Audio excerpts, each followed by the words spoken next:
Los hombres elegidos, los ángeles caídos y rechazados. Sermón predicado en la noche del domingo 29 de junio de 1856 por el reverendo Charles Haddon Spurgeon en Exeter Hall, Strachan.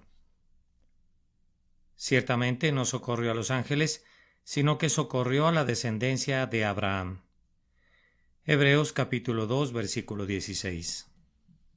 Al Dios Todopoderoso, que habitaba solo, le agradó manifestarse por medio de obras creadas que mostraran su sabiduría y su poder. Cuando comenzó el trabajo grandioso de la creación, determinó en su mente que diseñaría una variedad de obras y que todas sus criaturas no serían de una sola forma, naturaleza, grandeza o dignidad. Así, él hizo a unas granos de polvo y a otras montañas de estupenda magnitud. Él creó a unas gotas y a otras océanos, a algunas grandes colinas y a otras valles. Aun en sus obras inanimadas, él mantuvo una grandiosa variedad. Él no le dio a todas las estrellas la misma gloria, ni tampoco a todos los mundos la misma magnitud. Él no dio la misma textura a todas las rocas, ni tampoco dio a todos los mares la misma forma o la misma extensión.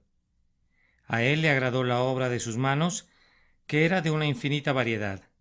Cuando comenzó a crear criaturas vivientes, allí también estableció distinciones que debemos notar. Del gusano hasta el águila, del águila al hombre, del hombre al ángel. Tales son los pasos para crear el bien en el diseño de las cosas que son animadas. Él no hizo a todas las criaturas águilas, ni tampoco hizo a todos los seres gusanos, pero teniendo el derecho de hacer lo que quisiera con lo suyo, él ha usado ese derecho en hacer que una de esas criaturas sea el león majestuoso, rey de la selva, y otra la inofensiva oveja que será devorada sin poder resistir a su enemigo o defenderse a sí misma. Él ha hecho a sus criaturas tal como le pareció correcto. Él ha dado a algunas velocidad en sus pies y a otras velocidad en sus alas. A una ha dado potencia de vista y a otra ha dado la fuerza del músculo. Él no ha seguido ninguna regla fija en su creación, sino que ha hecho exactamente lo que quiso en el arreglo de las formas de los seres que él ha animado. Así también tenemos que observar una gran diferencia en los seres racionales que él ha creado. Él no ha hecho a todos los hombres iguales, se diferencian grandemente, desde el hombre con el intelecto más pequeño hasta el hombre con una mente majestuosa, no es poca la distancia. Y luego está el orden más elevado de criaturas racionales, cuya distancia en relación a los hombres no regenerados es muy superior de lo que cualquier hombre puede ser en relación a sus semejantes. Nos referimos al orden de los ángeles, y al hacer a los ángeles y a los hombres, Dios otra vez ha ejercido su propio derecho de hacer lo que quiera, hacer exactamente lo que quiera con lo suyo. Por tanto, no todos los ángeles son iguales en dignidad, y no todos los hombres tienen el mismo intelecto. Él los ha hecho diferentes. Pero ahora queremos llamar su atención a dos ejemplos del actuar de Dios según su voluntad al hacer las obras de sus manos, el caso de los ángeles y el caso de los hombres. Los ángeles existieron primero. Dios los creó y quiso darles un libre albedrío para hacer lo que ellos quisieran. Se les permitió elegir el bien o preferir el mal. Pero de la misma manera que lo hizo con el hombre, él también les dio este mandato, que si ellos preferían el bien, entonces su estancia en el cielo sería permanente y firme.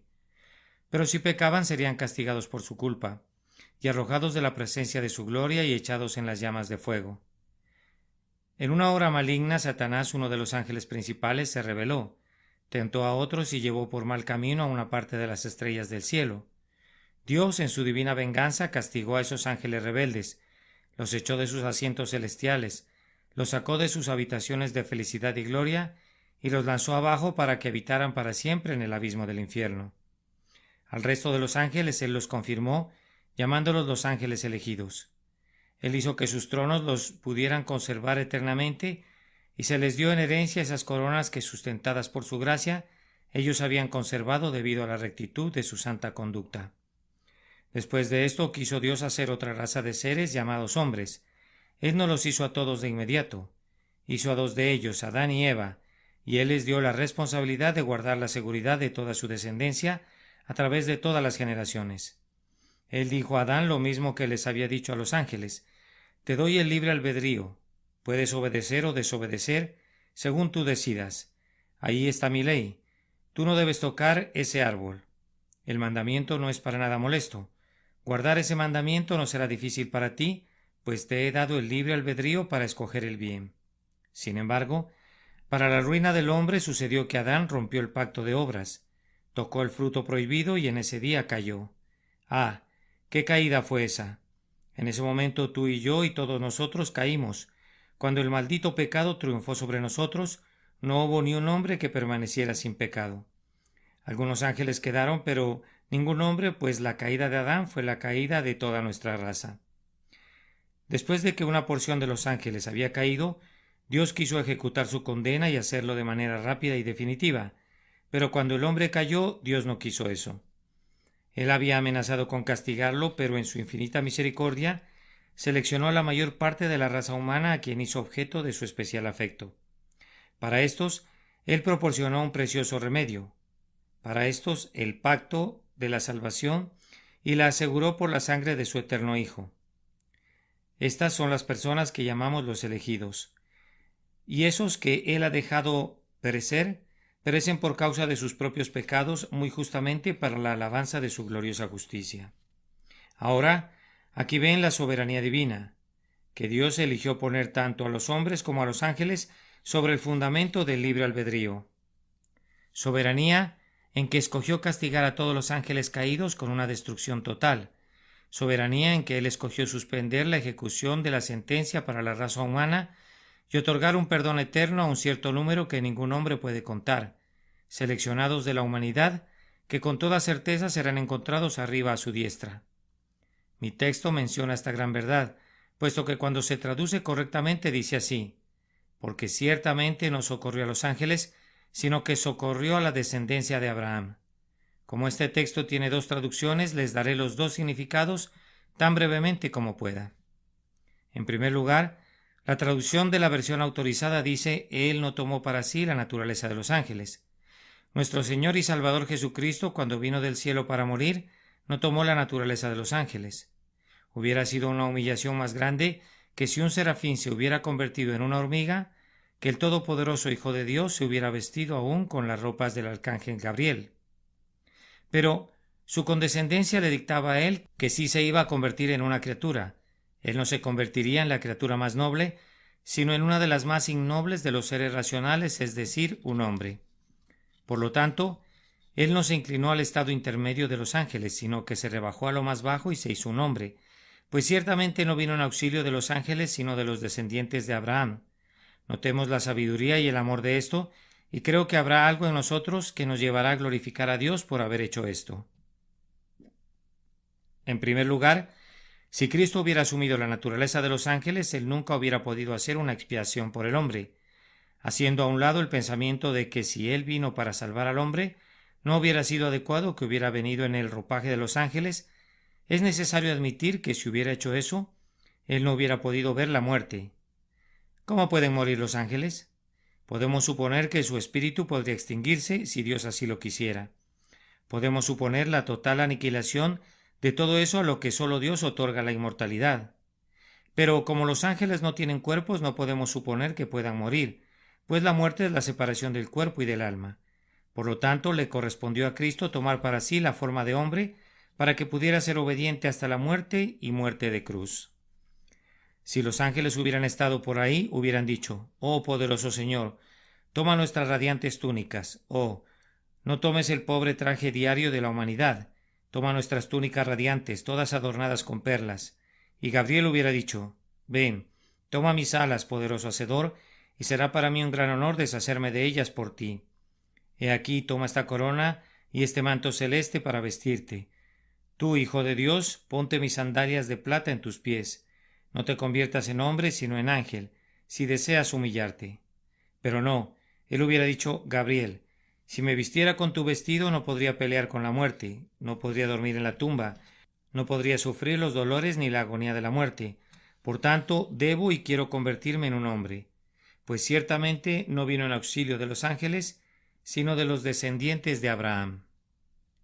Si nuestro Salvador se hubiese hecho ángel, debemos notar enseguida que él nunca hubiera sido un ejemplo adecuado para nosotros. Yo no puedo imitar un ejemplo angélico en su totalidad, Puede ser muy bueno hasta donde lo pueda imitar, pero no puede ser mi norma en todos los puntos. Si me vas a dar algo para imitar, dame un hombre como yo. Entonces puedo intentar seguirlo. Un ángel no hubiera podido dejarnos el mismo ejemplo santo y piadoso que nuestro Salvador nos dejó. Si hubiera descendido de lo alto vestido con la túnica de uno de esos espíritus brillantes, hubiera podido ser un buen ejemplo para esos querubines brillantes que rodean su trono.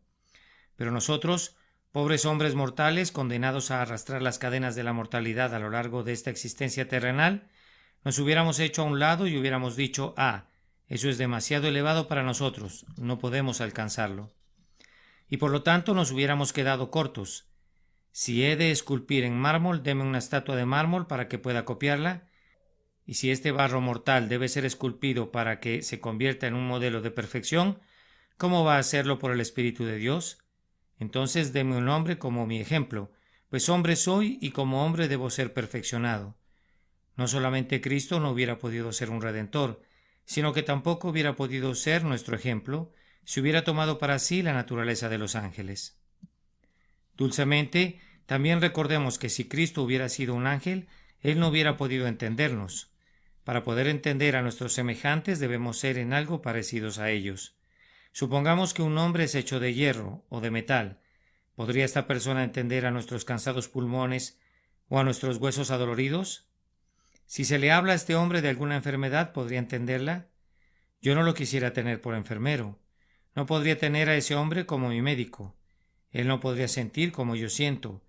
Él no me podría comprender. No, incluso nuestros semejantes no pueden entendernos a menos que hayan sufrido como nosotros. He oído de una dama que nunca conoció la pobreza en toda su vida y por consiguiente ella no podía comprender a los pobres. Ella oyó la queja de que el pan estaba extremadamente caro cuando costaba 14 centavos una rebanada. Dijo, no aguanto a la gente pobre quejándose de lo caro del pan. Si el pan es tan caro, que vivan de migajas de a centavo. Siempre son lo suficientemente baratas. Ella no conocía la pobreza y por lo tanto no podía condolerse de ellos. Ningún hombre puede sentir gran compasión por otro, a menos que haya estado de alguna manera en la misma posición y haya soportado los mismos problemas. Era necesario para él entonces que debía ser hecho en todos los puntos como sus hermanos para que pudiera ser un confiable sumo sacerdote. Pues no tenemos un sumo sacerdote que no puede ser tocado con el sentimiento de nuestras debilidades, pues él fue tentado en todos los puntos como nosotros lo somos, pero sin pecado. Pero si él hubiera sido un ángel, ¿qué comprensión hubiera podido tener de mí? Supongamos que debo decirle a un ángel que apenas puedo resistir mis corrupciones. El ángel me miraría y se preguntaría qué es eso que le estoy diciendo. Si le tuviera que decir que me parece que este mundo es un desierto lleno de aullidos salvajes, ¿cómo podría creerme? Pues nunca ha oído un aullido. Sus oídos solamente han sido saludados por arpas de oro y dulces sinfonías, corales de alabanza. Si le tuviera que decir que me resulta difícil mantenerme en mi camino y mantenerme cerca de mi Salvador, el ángel solamente podría decir: no te entiendo, pues yo no soy tentado como tú. No tengo una naturaleza obstruida que reduzca mi fervor ardiente, sino que en día sin noche, con infatigables alas, rodeo su trono regocijándome. No tengo tampoco ni el deseo ni la intención de separarme de mi gran Hacedor. Ahí ven ustedes la sabiduría del Salvador. Él se haría hombre y no ángel. Una vez más, Cristo se hizo hombre y no ángel, porque Él deseaba ser uno con su querida Iglesia. Cristo fue prometido a su Iglesia antes que el tiempo comenzara, y cuando vino al mundo Él prácticamente dijo: iré contigo, mi novia, y me voy a deleitar en tu compañía. Las ropas de un ángel no eran el vestido de bodas adecuado para mí.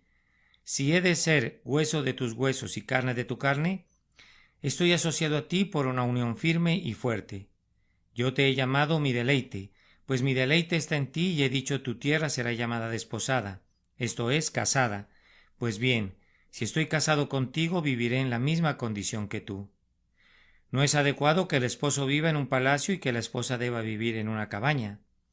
No sería adecuado que el esposo se ponga ropas espléndidas y la esposa lleve prendas baratas. No, le dijo a su Iglesia: si tú morases en la tierra, yo también lo haré. Si tú morases en un tabernáculo de barro, yo haré lo mismo. Sí, dijo el Señor, con ella iré. a través de todas las profundidades de cuidados y de sufrimientos, y en la cruz aún me atreveré a llevar las amargas punzadas de la muerte. Cristo no podría ser diferente de su Iglesia. Tú sabes que Él no estaría en el cielo sin ella.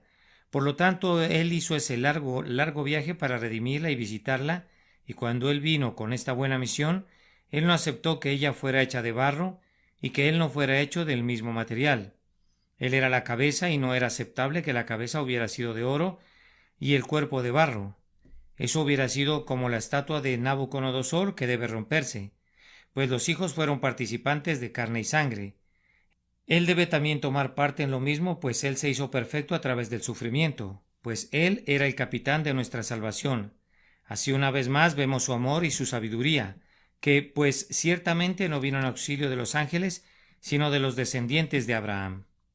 Otra vez, si Cristo no hubiera tomado para sí mismo la naturaleza de hombre, entonces ser hombre no hubiera sido tan honorable o tan confortable como es. Considero que ser un hombre cristiano es ser la cosa más grande que Dios ha hecho.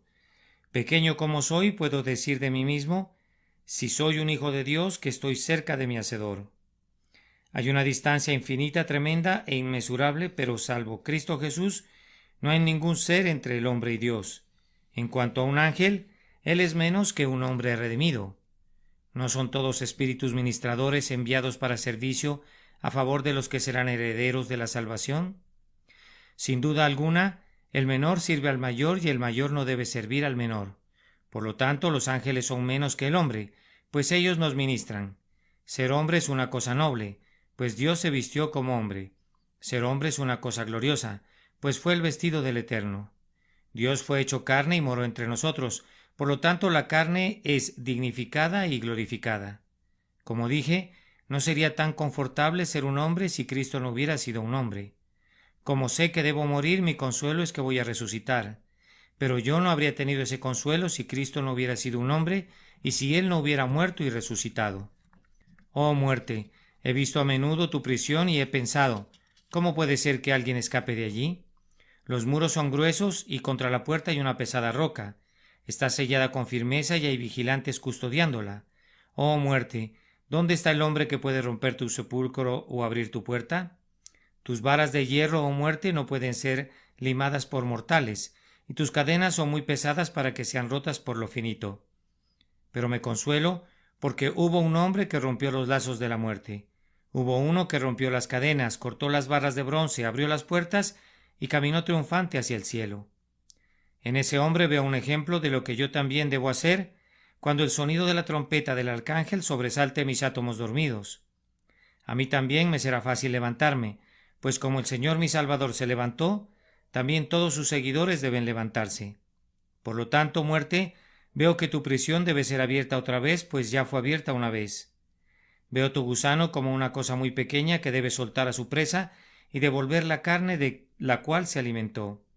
Veo la piedra de tu sepulcro como piedras pequeñitas de una playa pedregosa del océano que debo lanzar con manos ansiosas cuando rompan los sudarios de la tumba y suba a la inmortalidad. Es cómodo ser hombre, porque Cristo murió y resucitó, pero si hubiera sido un ángel, la resurrección no hubiera tenido esa grande y gloriosa prueba. Ni hubiéramos estado tan contentos de ser humanos viendo que habría muerte, pero no inmortalidad ni vida. En esta forma he tratado de explicar la primera parte del tema, y ahora vamos con la segunda.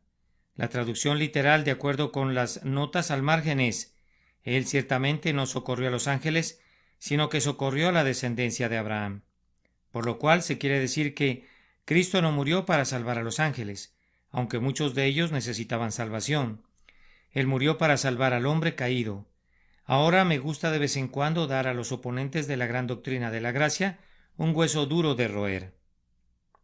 A menudo me han dicho que la elección es una doctrina muy terrible y que enseñar que Dios salva a unos y deja perecer a otros es hacer que Dios sea injusto.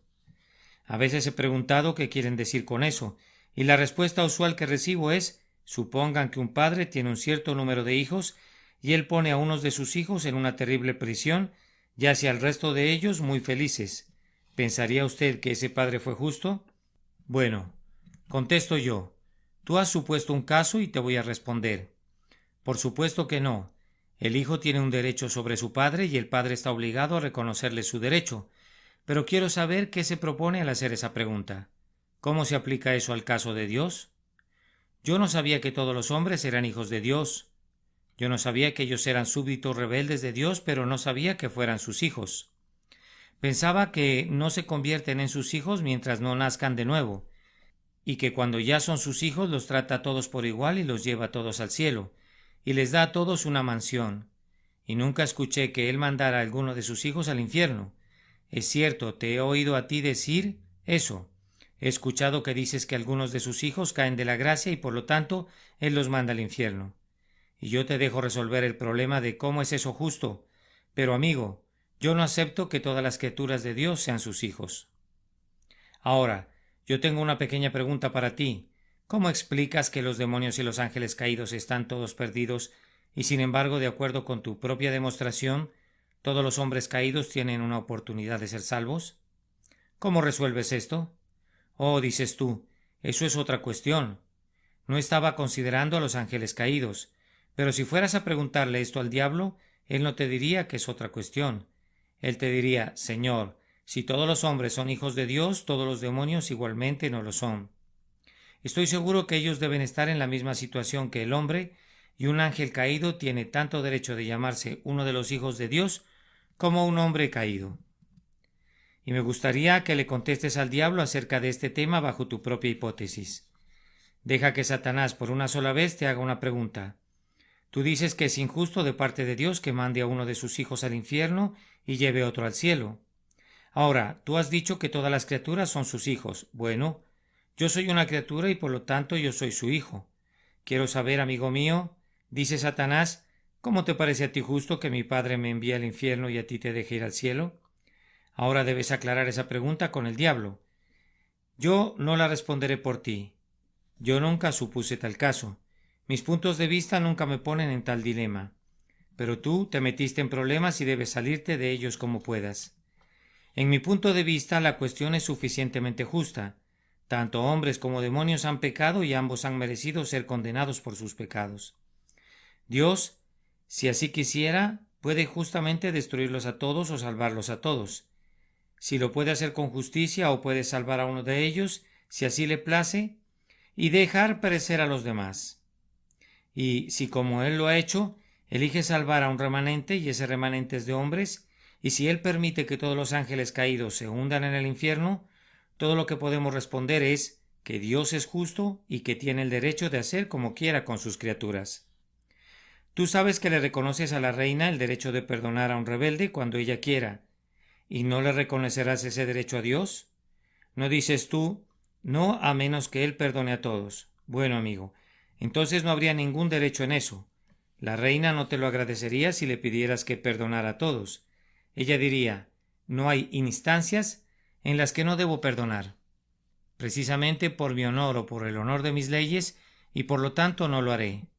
Hay otras instancias que solo sirven para honrar mi clemencia, y que no agravían mis leyes, y por lo tanto perdono estas, y yo me reservo mi derecho a hacerlo. Ahora, ¿lo que le reconocerías a un rey o emperador se lo negarás a Dios? Pero yo estoy aquí para reclamar su derecho. Niégalo si quieres, tendrías que negarlo apoyado en las Escrituras, ya que éstas con autoridad declaran que Dios es soberano, que Él dice, tendré misericordia del que yo tenga misericordia y me compadeceré del que yo me compadezca. Ahora vamos, si nuestro amigo nos permite, consideraremos por un momento en este caso cómo es que los demonios están perdidos y algunos hombres son salvos. En primer lugar, yo no pienso que esto se deba a alguna diferencia en el pecado. Cuando dos criminales son traídos ante un juez, si uno de ellos va a ser perdonado y el otro castigado, seguramente el juez dirá, ¿quién cometió el mayor delito? Él será quien muera y el que cometió el delito menos grave será perdonado. Ahora, yo no sé si Satanás cometió un delito más grave que el hombre. Yo no estoy seguro que los ángeles caídos pecaron más de lo que el hombre lo hizo. Ah, Señor, dices tú, el pecado del hombre fue uno muy pequeño. Él solamente robó un poco de la fruta de su Señor. Ah, pero si eso hubiera sido una cosa tan insignificante de hacer, ¿qué cosa tan insignificante hubiera sido no hacerlo? Si fuera una cosa tan insignificante, cuán fácilmente él la pudiera haber evitado. Y entonces, puesto que él lo cometió, se convirtió en el mayor pecado. Ah, dices, pero Satanás era orgulloso y los ángeles caídos fueron orgullosos. ¿Y no estás tú inclinado de manera muy tolerable en la misma dirección, mi amigo? De cualquier modo, Adán lo fue, pero tú dices Satanás fue rebelde. Bueno, si tú no fueras rebelde no hablarías así. Si no te hubieras rebelado contra Dios, tú no te pondrías a negar su soberanía. Pero dices, el diablo fue un mentiroso desde el principio. Me pregunto desde cuándo hablas con la verdad, mi amigo. Tú sabes mentir tan bien como él, y aunque no hayas desarrollado tu pecado tanto como lo han hecho los ángeles caídos, si Dios te dejara solo y te quitara el freno, me pregunto cuál sería la diferencia entre el diablo y tú. Yo creo que si a los hombres se les dejara hacer todo lo que quisieran y no hubiera gobierno sobre ellos, irían más lejos aún que Satanás. Miren a Robespierre, en Francia. Contemplen los hechos del reino del terror. Vuélvanse a los países sin Dios. No me atrevo a mencionar qué vicios tan abominables, qué pecados de lujuria son cometidos allí en público. Traigo a su memoria a Sodoma y a Gomorra, y les pregunto en qué se puede convertir el hombre. Y yo les respondo que estoy seguro que un hombre puede volverse tan vil como un demonio, si la misericordia restrictiva de Dios le fuera quitada. En todo caso, digo que el pecado de Adán fue tan grande como el de Satanás. Ah, dices tú. Pero Adán fue tentado a hacerlo. Sí, esa fue una excusa, pero también fue tentada la mayor parte de los demonios. Es cierto que Satanás no fue tentado. Él lo hizo porque quiso hacerlo, pero él tentó a los otros espíritus y por lo tanto la excusa que sería válida para el hombre también sería válida para la gran mayoría de los espíritus caídos. ¿Y por qué Dios no seleccionó entonces a un grupo de esos espíritus para salvarlos? Yo respondo que nunca podrías encontrar una razón excepto esta. No me es lícito hacer lo que quiero con lo mío, y nosotros debemos caer sobre nuestros rostros y admirar hasta quedar sin aliento la infinita soberanía que desechó a los ángeles y salvó al hombre. Pero supongamos que no hay tanta diferencia en el pecado de ellos. La siguiente pregunta es, ¿a cuál de esos dos seres vale más la pena salvar? ¿Cuál es la criatura más valiosa? ¿Cuál serviría más a su Hacedor si su Hacedor la perdonara? Y yo reto a cualquiera de ustedes a sostener que un hombre pecador es una criatura más valiosa que un ángel. Si Dios hubiera buscado ganancia, hablando desde la perspectiva del hombre, sería más rentable para él salvar a un ángel. ¿No podría el ángel perdonado servirle mejor que el hombre perdonado? Si yo sirvo a Dios día tras día, debo descansar por la noche, pero los ángeles sirven días sin noches en su templo. Mi celo puede ser muy intenso, pero mi cuerpo se cansa, pero los ángeles no conocen el cansancio. Y si yo soy salvo, yo seré un pobre cortesano que estará alrededor de su trono. Pero aquel brillante serafín caído, si hubiera sido perdonado, hubiera hecho una muy buena decoración para adornar los salones del Todopoderoso. Si yo fuera llevado al cielo, no tengo brillantes honores angélicos, y mi naturaleza aún ennoblecida no sobrepasaría lo que un ángel hubiera sido si Dios lo hubiera decretado así. Pero si Satanás hubiera sido perdonado, qué fuerte hubiera cantado y con qué gloria hubiera marchado a través del cielo, para alabanza y gloria de la gracia que le rescató del infierno. Por tanto, si Dios hubiera pensado en su propia ganancia, primeramente hubiera salvado a los ángeles antes que salvar al hombre. Otro pensamiento. A veces la autoridad dirá, bien, aquí hay dos personas que van a ser ejecutadas y queremos salvar a una. ¿Cuál de las dos sería la persona más peligrosa si se le permite que siga siendo un enemigo? Ahora, ¿cuál podría lastimar más a Dios hablando como hablaría el hombre, un ángel caído o un hombre? Yo respondo que el hombre caído puede hacer muy poco daño al gobierno divino, comparado con un ángel caído. Un ángel caído es tan sutil, tan poderoso, tan veloz, tan capaz de volar en las alas del trueno, que puede hacer 10 veces más daño a su hacedor. Sí, ciertamente su hacedor puede ser dañado, de lo que podría hacer cualquier hombre. Así que, si hubiera habido cualquier consideración de este tipo en la mente divina, Dios hubiera seleccionado a los demonios para salvarlos, ya que podrían darle mayor gloria si fueran salvados y hacerle mayor daño si no fueran salvados. Y todavía una consideración más, para mostrarles aún más cuán soberano es el deseo divino en esta materia. A lo mejor pueden decir, si alguien va a ser salvado, que sea salvado quien sea menos difícil de salvar. Ahora, ¿quién podría ser salvado con mayor facilidad? ¿Un ángel caído o un hombre caído? Por mi parte no veo ninguna diferencia. pero si hubiera alguna, me parece que una restauración no causa ni la mitad del daño que una revolución. Y haber restituido a los ángeles al lugar del que habían caído, hablando como un hombre debe hablar, no hubiera sido tan difícil como haber sacado al hombre caído fuera del lugar del que había caído y ponerlo donde los ángeles caídos una vez estuvieron. Si Satanás hubiera entrado al cielo, hubiera sido como una restauración. Un viejo rey que regresa a su antiguo trono, pero cuando el hombre entra allí es como un rey yendo a una nueva dinastía, a un nuevo reino. Es el hombre que entra al lugar de los ángeles. Y para eso, tú sabes, debe haber gracia santificante y amor interesado en comprar. Eso pudo haber sido necesario para los ángeles caídos, pero ciertamente no más para ellos que para el hombre caído. Aquí entonces somos traídos de regreso a la única respuesta, que Dios salva al hombre y no a los ángeles, solamente porque así lo decidió. Y les dice a los ángeles que han perecido: no, pero, oh Satán, ¿quién eres tú para que alterques con Dios? Dirá el vaso de barro al que lo formó: ¿por qué me has hecho así? Pero tú puedes decir: Dios salvó al hombre porque tuvo compasión de él. Pero entonces, ¿por qué no les tuvo lástima a los demonios? Conozco 2 hombres que viven con muy poco presupuesto a la semana. Uno de ellos me da mucha lástima, pero el otro, que no tiene una mejor situación, me da más lástima porque él alguna vez conoció tiempos mejores. El hombre, es verdad, cayó del Edén, pero Satanás cayó del cielo, y da más lástima debido a la grandeza de su caída. Y por lo tanto, si la lástima fuera la que gobernara, Dios se hubiera decidido en favor de los ángeles caídos y no por el hombre caído. Pero creo que oigo que alguien susurra de nuevo: ah, pero yo no veo esa primera parte. Tú dijiste que a ti te parecía que el pecado del hombre era tan grande como el pecado de Satanás. Bien, ruego que se me dé otra oportunidad para decir otra cosa, que independientemente de qué tan poderosamente sabio tú seas, tú tampoco conoces ninguna diferencia. Pues ¿crees tú que si los pecados fueran diferentes el castigo sería el mismo? Ciertamente no, dices tú. El castigo debe ser el mismo para el mismo pecado.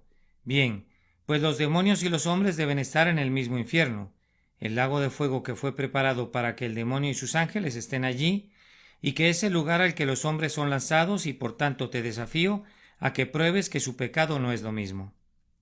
Creo que si no es el mismo en grado, es el mismo en calidad y el mismo en naturaleza, y por lo tanto, un ángel caído y un hombre caído están en igualdad de condiciones. Así que si Dios hace una diferencia, Él la hace solamente porque Él quiere hacerla, y no da cuenta a nadie de sus negocios. Este es un cuchillo que corta de raíz cualquier cosa que suene a mérito. Le quita a los que creen en el libre albedrío cualquier otra oportunidad de acusar a Dios de injusticia, pues ¿cómo pueden encontrar que Dios sea injusto si salva a un hombre y no a otro?